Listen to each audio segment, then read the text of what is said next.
bacio se na leđa, ostao, kako ja sam ostao dole, on je istog momenta ustao, a nastavio svojim tokom, a ja sam ostao tako u nepomičnom stanju i u jednom momentu sam samo, kako sam ležao i ostao tako sa nogama, kako sam i sedao na konju, samo sam u jednom momentu osjetio da mi je leva noga van svoje kontrole samo otišla na jednu stranu gde sam skontao da ništa nije u redu. Dobrodošli u podcast Viver je život kao takav. Moj današnji gost jeste Ivan Stevanović. U slučaju da niste čuli za njega, Ivan je neko ko je pre jedno 20 godina došao u naš Novi Sad iz Niša. Inače je profesionalni jahač. I sada kada to posmatrate, to je vrlo zanimljiv sport, vrlo zanimljiva profesija. Međutim, njegova priča, odnosno povreda koju je pre 12 godina doživela, ga je dovela upravo ovde i on je ovde sa nama da nam ispriča kako je to izgledalo i kako izgleda imati volju i odlučiti da prevaziđeš najteže trenutke.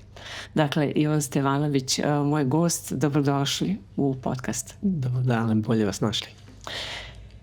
Ivane, ja sam za vašu priču čula onako, što bi se reklo, sa pola uha u razgovoru sa mojom koleginicom. I toliko me je zaintrigirala da sam je odmah rekla, zovi ga, i bila sam vrlo uporna da vas dovedem. A razlog je to što ste vi 2012. godine, tada kao momak, ali i tada ste bili profesionalni jahač, doživjeli jednu vrlo ozbiljnu nesreću. Ajde mi ispričajte šta se dogodilo. 2012. godine, na dan pred takmičenje, igrom slučaja dobio sam konja od svoje koleginice, što trenutno od tog momenta nije mogla da bude na treningu i da se pojavi na taj trening pred takmičenje. Molbu da, ako iko moguće, da malo kaže, kako to iz prostog sveta kaže, da izvedem konja i istreniram, da bi sutra bilo kako treba i krenulo takmičenje u normalnom toku. Međutim, da je krenulo sve po zlu, ali dobro, sve u redu. Desilo se to da igrom slučaja iz nekog razloga, verovatno neko zna i kog i zašto, ja sam pokušavao da razmislim o tome i do nekad sam i našao neki, da kažem, razlog zašto se to desilo, ali konj je išao, kako smo trenirali, ušli u halu gde je zagrevalište zapravo za takmičenje, a samim tim i za trenažni proces, konj se igrom slučajeva bacio na leđa. U vremenu kad sam ja bio na njemu. Kako je to? Zašto? Mislim, jel postoji neko objašnjenje, da li se uplašio ili objasnite mi? U tom trenutku, ja mislim da taj konj je imao slične, ne mogu da kažem iste, ali neke naravi gde, da li od straha ili od nekog bega, od nečega ili od nečega da je pogledao ili video, ali pa je, da kažem, pokušavao da se skloni od toga. Znači, međutim, u ovom momentu u hali ne vidim razloga da je tako nešto bilo, ali u slučaju je to iz maltene čistog mira. U momentu kad sam ušao u hali, napravio nekih 40-50 koraka, istog momenta se bacio bukvalno na leđa i pa preko mene. Koliko kilograma ima konj? Pa ona ide u prosjeku oko 500 kilograma. Ali to nije samo, ja mislim, tih 500 kilograma oko 500 kilograma, nego i u onom momentu kad se konj propne i baci na leđa, ja mislim da je to preko tone. Verovatno puno više nego što zapravo 500 kilograma. Šta se tada događa? Mislim, ste vi bili sami u toj hali? Nisam. Mislim, bilo je tu još jahača, bilo je tu još ljudi koji su to videli, koji su iz tog momenta prišli da vide šta se desilo i to sve. Ja sam ostao tako nepomičan. Doduše, odmah su mi rekli da se ne pomeram niti bilo šta. Tako da ubrzo je posle toga došla i hitna pomoć i to sve, tako da je tad nekako ostao zabeležen moment u mom životu. A kada je on se propeo i otišao na leđa i pao na vas, da li je on istog momenta ustao, a vi ste ostali da ležite? Tako je, da. Nisu morali da intervenišu, da se on skloni, nego... Tako je. On je bacio se na leđa, ostao, kako ja sam ostao dole, on je istog momenta ustao, a nastavio svojim tokom, a ja sam ostao tako u nepomičnom stanju i u jednom momentu sam samo, kako sam ležao i ostao tako sa nogama, kako sam i sedao na konju, samo sam u jednom momentu osjetio da mi je leva noga van svoje kontrole samo otišla na jednu stranu gde sam skontao da ništa nije u redu. Koliko dugo ste tako, mislim, bili ste svesni, ali tako, svega? Tako je. Koliko ste dugo tako ležali? Pa sve do momenta dok nije došla hitna pomoć, ali hitna pomoć je jako brzo došla, nekih 7-8 minuta, nekih 10, tako da ne dugo. To pitanje. Da li ste imali neke bolove? Kakav je to osjećaj? Dakle... Pa u tom momentu nisam imao neke bolove, niti bilo šta, da kažete sad neke bolove, ne znam nešto. Ok, strah je neki prevladao i ono neko stanje gde u momentu nisam znao šta se desilo, ali sam opet bio priseban i čak sam i svojim jahačima rekao da urade taj dan šta treba da urade, jer se verovatno neće vrlo brzo vrati iz bolnice. Šta se dešava? Dakle, dolazi hitna? Dolazi hitna. Kako onda to sve dalje teče? Dolazi hitna, na svu sreću, ja mogu sada to da kažem, taj dan je bila dežurna ekipa sa, kako se zove, sa VMA, gde su oni došli, odvezli me do VMA, gde sam i svo lečenje na kraju, da kažem, sprovedu tamo. Tako da dolazim tamo na tom prijemnom odelenju gde već su shvatili pad sa konja jako strašno, dolazi ekipa, stvarno jako puno doktora, jako puno stručnih lica, čuli su da je neko pao sa konja, to je nesvakidašnje, ne znam, nije to baš kao svaki dan. I onda kreće, onako da kažem, glavni i osnovni razlozi šta, kako za dalje budućnosti i ostalo, da dolazim do nekih informacija, gde prvo ne sme niko ništa da vam kaže, jer ni sami ne znaju i nisu skontali i nisu vidjeli šta, kako, a onda sve ostalo do toga da isto ne mogu da zaboravim. Kad već dolazim u to, odlazim na snimanje, jednom baš puno lekara se skuplja i gledaju snimke i sad ja vidim da tu objašnjavaju oni, ali ne čujem šta govore jedni za drugima i to sve pokazuju. Sad ja onako nepomičan u onom, kako se već zove, onom krevetu i pitam u tom momentu doktore, dobro, hoću čuti ja neku informaciju, pošto ja i dalje onako kao i celog života uvek sa nekim osmehom i to mislići da nije ništa strašno. I oni međutim čute svi i dolazi sledeća scena gde niko od njih ništa ne govori, naravno, i to sve dolazi do toga da doktor jedan drugom ne govore kako sledeća stvar koja treba da idem još na neko snimanje, gde moraju da mi seku pantalone i sve ostalo. I ja, iskreno da kažem, dan pre toga ili taj dan baš prvi put obučem neke nove pantalone koje sam bio baš dugo čekao. I uzima doktor te neke makaze i kaže daj secite mu pantalone. I ja stao ovako, kam doktore, molim vas, ako je ikako moguće, samo mi ne sečete ove pantalone, jako su mi dragi. Ali ono, neverovatna priča, ono, u ozbiljnom ste zdravstvenom problemu, a vi ono kao, ne, te pantalone sam toliko dugo čekao. Da, nisam ja to baš znao u tom momentu, znao sam da je nešto, da sam nešto slomio, da, to sam znao, ali nisam sad znao do koje mere i šta već kako. Kaže, i u tom momentu kako meni to uzima, ja kažem, doktore, ali stvarno vas molim, probajte, kaže, oni ne smijemo da probamo, moramo da vam sečemo pantalone i to je to. Ja kažem, molim vas, probajte, evo, istrpit ću ako treba i koji bol, samo nema da mi sečete pantalone. I gledam, tu je već ono blago odnao šalu, kaže meni, moj sinko, pitanje da li će ti ponovo trebati. I evo, onda sam već posle takvih reči skontao da je vrago odneo šalu i onda rekao, mlad, ako je tako, secite i nije nikakav problem. Koliko ste godine imali? To je 2012. 30 godina. Tako da, kaže on meni, sad to je prva ono moment, ja kao, već sam shvatio da, okej, znači da je nešto strašno, sekao oni te pantalone, iskreno, duša me voljela za te pantalone više nego bilo šta drugo.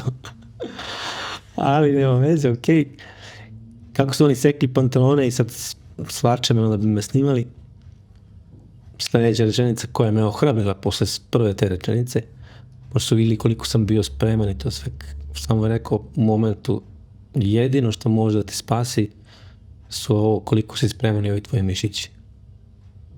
I onda kao, dobro je, bar nešto, ali spreman sam, da. Tako da, eto, to su to neki prvi momenti. Dakle, nakon te dijagnostike, vama i dalje ne govore o čemu se radi, smeštaju vas, je li tako? Kreće taj vaš oporavak. Kada dolazi taj trenutak gde oni vama kažu da to baš neće ići kako treba, da oni u principu u medicinskom smislu nemaju nekih nada, to jest da vi nećete prohodati? Moram prvo ovako da vam kažem nešto. U tom prvom nekom prvih par dana ja mislim da se Srbija digla po tom pitanju. Koliko je ljudi urgiralo i šta se sve dešavalo i ko je šta mislio i ne znam nešto. Prve i osnovne stvari koje sam vesti, koje je bilo, pošto je bilo u tom momentu slomljena, već smo sad posle toga već saznali, slomljena karlica, slomljena oba kuka, oba prstena kuka a ja sam već na VMA. Došlo je do priče da će morati neko da me operiše sa strane, gde su se tu u momentu pojavljivali neki doktor iz Makedonije koji je stručan samo za karlicu, neki čovjek iz Makedonije, ali pošto igrom slučajeva nije moglo da na VMA ne može baš da dođe ko god želi to sve, priča je bila da će mene povući sa VMA, dovesti me u klinički centar Vojvodine u Novom Sadu i da će onda nakon toga doći neki doktor od izabranih da me operiše. Tako da to je bila neka prva i osnovna priča. Međutim, vrlo brzo posle toga doktori sa VMA koji su po meni najbolji doktori, imaju najviše iskustva i da kažem najstručniji, ne znam ja, igrom slučajeva su i pored ovog mog slučaja se pokazali kao jedan od boljih, gde su puno njih pričalo da nema šanse da prohodam, nema šanse da će to i kada se oporavim i tako neke, onda te mere da će ikad se popeti na konja i svaka je to priča bilo. Naravno, ja sam to negodovao i stalno sam govorio, kogod mi je bilo šta to od tih stvari rekao, da ok, vidimo se na konju. To je moja bio jedina misao i jedini smisao da jednostavno mogu da mislim i da će, jer ja sam u tom momentu isključivo moj život su bili konji i sport, samim tim sam i to jedino što me ispunjavalo, da kažem, onako do maksimuma i to je ono što sam ja želeo i rekao sam kako god, sad god, sešću opet na konje, pa sad šta Bog da. To znači da ste vi ostali sve vreme na MMA ili ste sve jednog momenta su vas prebacili u Novi Sad? Ja sam ostao sve do posljednjeg momenta na MMA, svašta je tu nešto bilo, to je isto jednog momenta dolazimo do te neke situacije da je došlo do toga da 100% već se organizujemo na kažem na taj, da idemo na taj put, međutim sve do momenta dok dr. Barjaktarević i dr. Koštić u to vreme načelnik VMA dolaze u jednom momentu do moje sobe i sve besni, ne mogu da vam opišem te poglede i to sve. Posle 42 dana koje sam ja proveo tamo, dolaze kod mene u sobu i govore, oni su me zvali Jockey. Jockey, samo da znaš da, eto, mi te uzimamo na sopstvenu odgovornost. Ako treba, šta treba da uradimo, ćemo uraditi. Ne damo te da ideš nigde, bilo šta. Tako da znaš da ostaješ tu i pod našim si krovom i ako treba sve te moguće doktore koje su zvali ljudi za tebi, to sve, ako treba i njih ćemo izoperišemo, ali ti ostaješ tu i sad u tom momentu ja ne mogu da vam kažem da sam bio oduševljen tem, jer jedni ljudi su mi pričali da bez operacije i bez toga nema šanse da prohadam. S druge strane, kad sam to bilo kome od njih rekao, oni su rekli i možeš da priča ko šta hoće, ali u ovom slučaju tvom, oni nemaju šta da spoje. Dakle, operacija je nemoguća. Malte ne nemoguće. Iz razloga što je karlica toliko pukla, se razdvojila, smrskana, da nemaju ni šta da operiš. Tako je. Da oni su jednostavno nemaju šta da spoje. Ja Bože. I? Znači, vi uopšte niste operisani? Ja sam prošao bez ikakve operacije. Ja Bože. Kako? Sam Bog zna. Dakle, pretpostavljam da ste vi bili u potpunosti imobilisani. Dakle, vi ste u nekoj vrsti gipsa ili kako su vas smestili? Bez gipsa, bez ičega. Ja sam imao te neke ekstenzije koje su, tako se zovu, to je, objasnim ovako prosto, to provušili su mi kolena šipkom s onim nekim uzengijama i imao sam na obe noge dva ona mala kanista od po 20 litara. Kao teg, kao protuteg. Koje su mi stajale non stop, koje su mi izločile karlicu, kukovi, jer je meni 2 santimetra karlica i kukovi ušli u stomak kako su od težine udarca. Tako je. Er to boli? To kada ste, vi ste konstantno struna. Tako je. Vi ste zategnuti sve vreme, tako u tom položaju, non stop ležite, su to bolovi. Ne mogu da kažem da sam imao neke bolove, sad to bolove, imao sam bolove, ali su to izdržljivi boli. Isto nije to, ne znam, nisam pio neke lekove protiv bolova, niti bilo šta i to najveći problem u tim nekim momentima sam imao što nisam mogao da zaspim.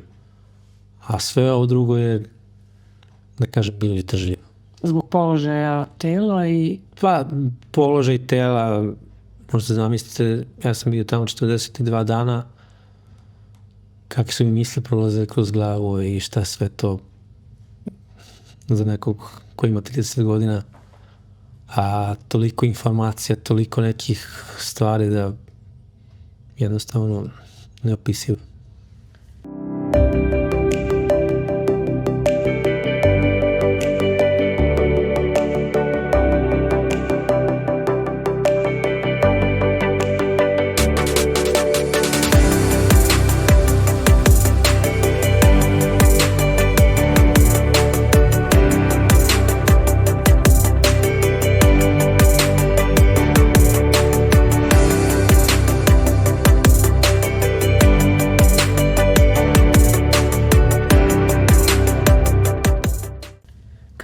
doživjeli reči lekara? Dakle, rekli su vam da operacija je nemoguća, morate ležati u takvom stanju i jako teško da ćete ikad prohodati.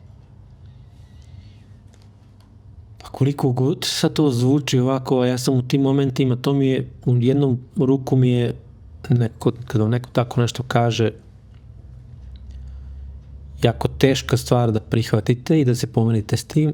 S druge strane, sam sebi sam nekako dao volju i sam sebi sam dao neke snage da jednostavno ne želim to i da kako god, šta god, posle koliko god vremena, da ću ipak svojom glavom, svojim mislima,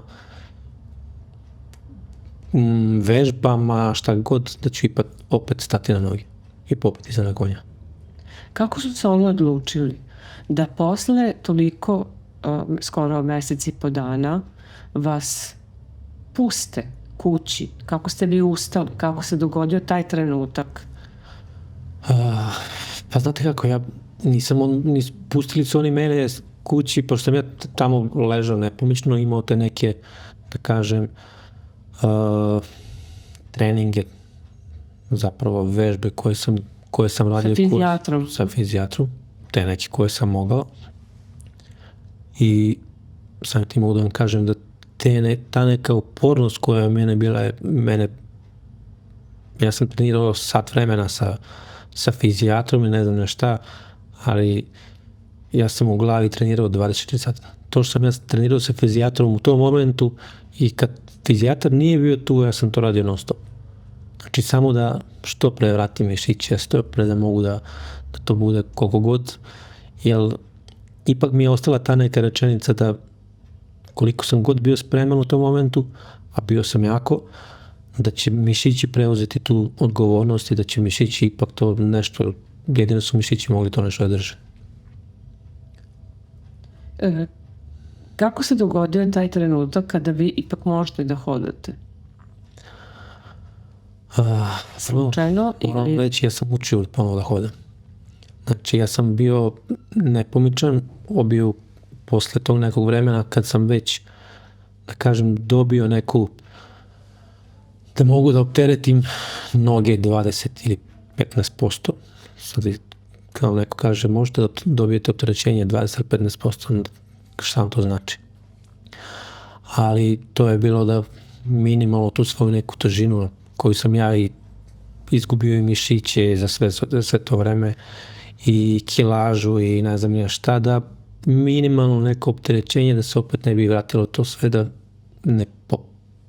se ne popuca još nešto mimo toga, da ne dođem do nekog pokreta koji možda napravi još nešto da bude još gore. Tako da sam se trudio prvo što više da ta fizikalna terapija, gde sam normalno bio u kolicima i iz kolica išao na fizioterapiju, onda sam u Ribarskoj banji, gde kažu da najbolja banja za kosti, tamo trenirao u bazenu, prvo u kadi sa vodom, gde je voda preuzima odgovornost, da kažem da manje opterećenje. Onda sam nakon toga prve korake pokušavao da napravim u vodi u bazenu, gde opet kažem da smanjim opterećenje na karlicu i kukove, a onda već posle toga na štakama i tako. Koliko vam je vremena trebalo da se u potpunosti oslonite na sopstvene noge i da počnete da hodate? Ako gledamo medicinski, trebalo je dosta vremena. Mislim, trebalo bi, ali s obzirom da sam ja taj neko ko to nisam prvo teo da mogu da prihvatim, drugo nisam teo da prihvatim te neke stvari. Ja sam znači ti 42 dana koje sam bio u bolnici, još 2 meseca sam bio nekih kolica malo i to, oslonac na rukama negde i to premeštanje sa kolica na krevet i to, ali već posle u 4. mesecu, znači, sam ja krenuo da hodam pomalo na štakama. Naravno, trebalo sam da hodam na štakama puno duže nego što sam ja, ali ja jednostavno to nisam mogao sebi da dozvolim i onda sam otišao na jedno takmičenje, zapravo na evropsko prvenstvo gde su učestvovale deca koja sam ja trenirao do mog svog pada i to sve. Otišao da im dam bilo kakvu neku podršku, to je bilo u Austriji i izašao iz kola, samo sam sebi rekao ne želim da me na ovakvom takmičenju deca koje treniram, deca koju volim, da me vide u tom položaju.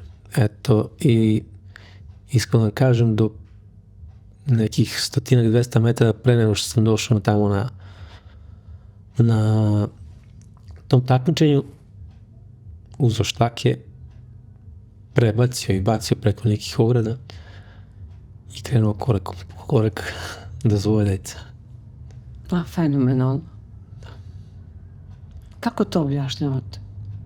Dakle, kada sam vas pitala, kada ste prohodili, rekli ste, medicina kaže jedno, ona je vama, nije vam dala neku šansu. Da ne kažem nikakvu. Pa, malte ne, ali minimalno, ajde. I to koja je šansa bila je bila posle godinu dana i minimum, ako ne više. A ja ću vam reći da sam ja posle 6 meseci, naravno, svoje ludosti,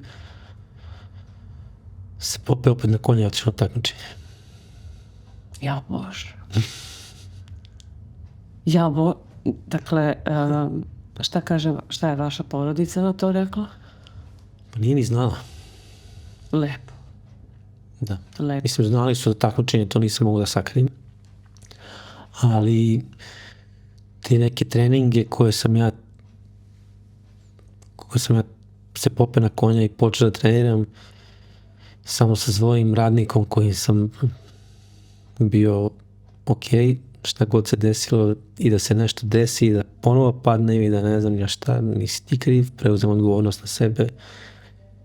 Tako sam se popeo na konja, zapravo prvo sam se i popeo konja pre nego što sam prohodao. Ozbiljno. Da. Niste se plašili? Nijednog momenta. Dobro, ne mogu da kažem, ja sam imao, da danas imam dobre konje, ali tada u tom momentu na svog konja kog sam imao, a verujte da konji jako osjete sve, tako da sam znao da neće ništa da se desi, niti bilo šta, jednostavno malo po malo i otišao na takmičenje. Kako objašnjavate to? Tu snaga volje je definitivno. Snaga volje, upornosti i u tim nekim momentima sam pričao sa puno ljudi koji su mi rekli što ti je otrov, to ti je lek. Ja sam to shvatio da to što me malte ne ubilo, da će to da me jača. I jednostavno, ako sam se popao na konja, ako sam to, i ako će to da me ubije, automatski sam mislio da će to da me i vrati u normalu i hvala Bogu, posle toliko godina mogu da kažem da je to stvarno bilo tako i da sam i ja i ti ljudi bili upravo. Kakav je osjećaj vratiti se na konja posle tako kratkog vremena i posle tako jedne vrlo turbulentne situacije koja je mogla da dođe glave? Ne znam, u tom nekim momentima možda ili ja sam to mislio da ako već sam došao do tog stadijuma da je to kraj, onda neka bude kraj zapravo, da znam da 100%, a ne da mislim sad je ovako, sad je onako, nego na pol. Iako su mi doktori pričali jedno, ja sam radio totalno drugo, ispostavilo se totalno drugo, tako da jednostavno tad sam dobio jednu knjigu i da je pisalo kakav ti je život, kakvi su ti misli, takav ti je život. Jednostavno ja sam toga držao. Mislio sam da jednostavno je to ono pravo, da ako ja mislim da mogu, da ću uspjeti u svemu tome pre ili kasnije. Tako se ispostavilo i tako je, hvala Bogu, i danas. U slavu toga da ste dobro, vi ste se vratili, vi ste profesionalni jahač. Dakle, znači to nije kod vas hobi, pa sad kao vratio se na konja i to, vi živite od toga. Tako je. U slavu toga, u slavu toga kako ste prevazišli sve to, vi ste svojoj ćerki dali ime koje će vas uvek podsjećati na tu situaciju. Kako ste je nazvali? Da, moja ćera se zove Vera i mogu da kažem, ne samo kroz to, ja sam kroz život u sve što sam verovao i sve što sam želeo sam ostvario baš iz tog razloga što sam verovao u sve to. Možda to nekim momentima i nije delovalo tako jednostavno i neki put je bilo nemoguće. Čak što više puta je bilo nemoguće. A na kraju se ispostavilo da je to zapravo jednostavno sve moguće, kako ljudi kažu, osim drvenog šporita. Baš tako. Da. A sad ćemo dovedeti na to kako je moja ćera dobila ime, ali nakon dosta godina posle toga i to sve, jako sam se, supruga i ja, smo se, da kažem, pa u neku ruku borili s tim, ne znam ja šta, nismo baš mogli lako dobijemo dete i to je još jedna, da kažem, stvar koja me, na primjer, mimo te 2012. kad se to desilo, koja me vratila to, kad smo vidjeli da to već ne ide baš tako lako, otišli kod ljekara da vidimo da prekontrolišemo, da uradimo sve što treba. Gde smo opet na prvu neku loptu dobili od doktora kao na osnovu tih svih laboratorija, testova i to sve, gde on nama kaže, ja ne mogu da vam kažem ništa ovako, ali to prirodno je ovako, to nemoj da pokušavate jednostavno. Kao jednostavno nemoguće je da, prosto nemoguće, ili jako mali procenat da se to desi. Tako. Ja izlazim sa svojom suprugom Jelenom iz te klinike, laboratorije i ja kažem, nisam slušao doktore ni 2012. a neću ni sad.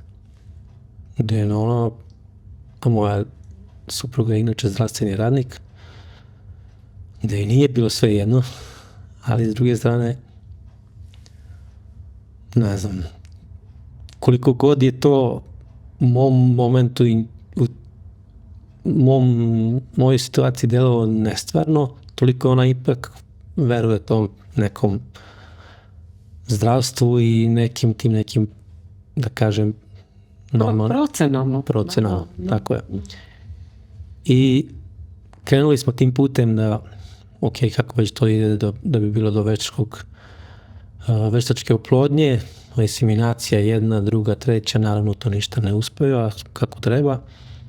Dobijamo papire da smo spremni za veštačku oplodnju i nekoliko dana nakon toga ona u toku noći ustaje, radi test i skontamo da je trudna.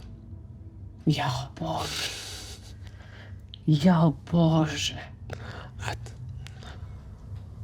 Pa to je fenomenalno. Dakle, ta devojčica je u potpunosti zaslužila ime dato od roditelja i od Boga, što bi se reklo, jer ništa nije slučajno. Baš tako. Ali ovo je fenomenalno. Puno stvari se tu nadovezalo. Prvo što sam ja uvijek verovao u sve to, drugo, eto i posle toga sam opet verovao da će sve to ići normalno prirodnim putem i ovako, onako.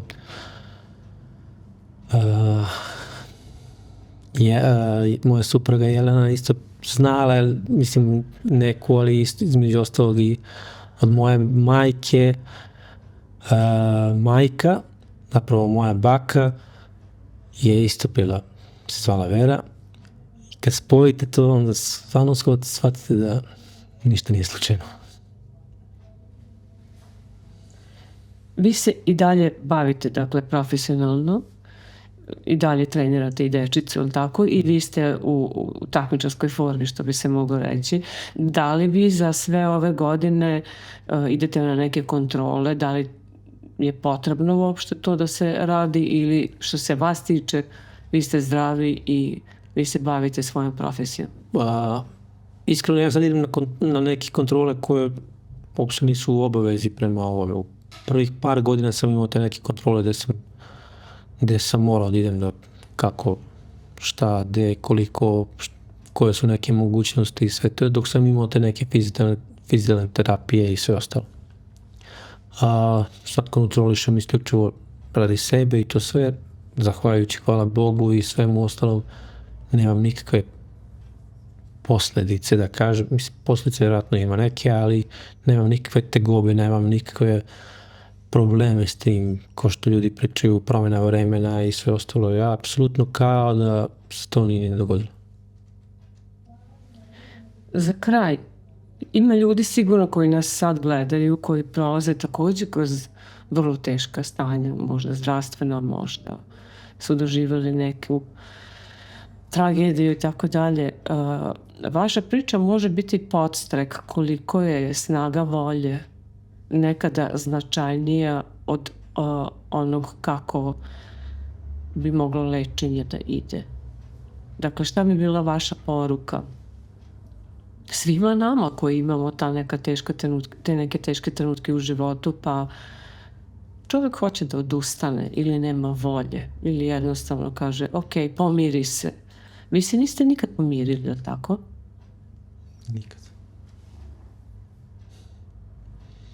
Šta biste rekli onima koji nas sad gledaju, a možda im nedostaje ta neka tačka prelomna koja bi pomogla da odu u nekom boljem pravcu? Prvo i osnovno, ja kroz taj neki koji sam period života prošao i ne znam ja, koji me je izgradio da današnju ličnost, sam shvatio da smo gotovi jedino kad Bog kaže da smo gotovi. Sve u tim nekim momentima gde možemo i želimo da imamo neku volju, da imamo neku nadu, da imamo neku veru u Boga, da ćemo sve dokle god mislim da nam nije zapisano nešto i da nam nešto dolazi sa strane, da to sve to možemo da prerodimo sami svojim umom, svojim postupcima života, između ostalog mislima koje nas čine i koje nam sprave onakim da budemo kakvi jeste. Mene su par rečenica kroz život naučile da postavku života, da kakvi su ti misli, takav ti je život.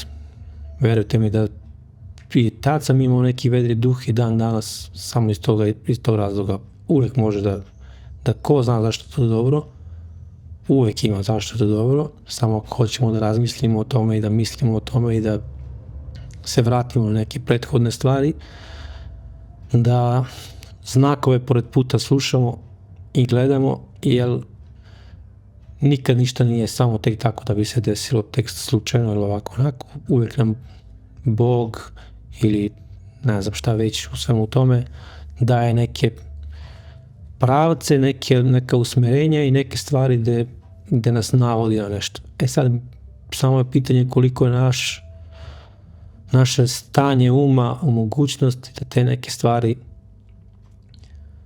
shvati, pomiri se nekad s tim, da ih prihvati takve jeste i da jednostavno iz svega toga izvuče samo dobro. Ja sam presrećna što ste vi bili gost.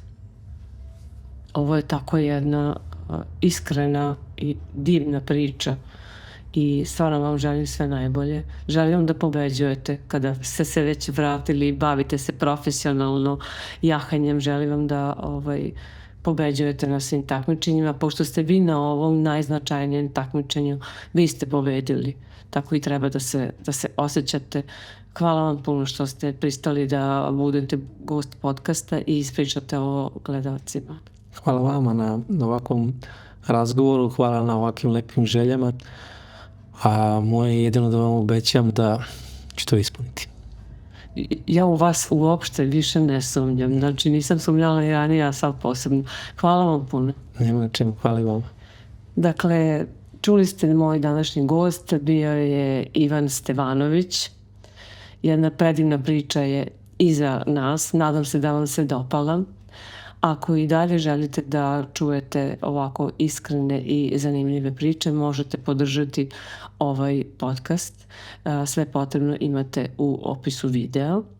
A mi se vidimo sljedećeg četvrtka, također u 18 časova. Pripremamo još jednog vrlo zanimljivog gosta. Do tada ostanite zdravo i čuvajte se. Pozdrav!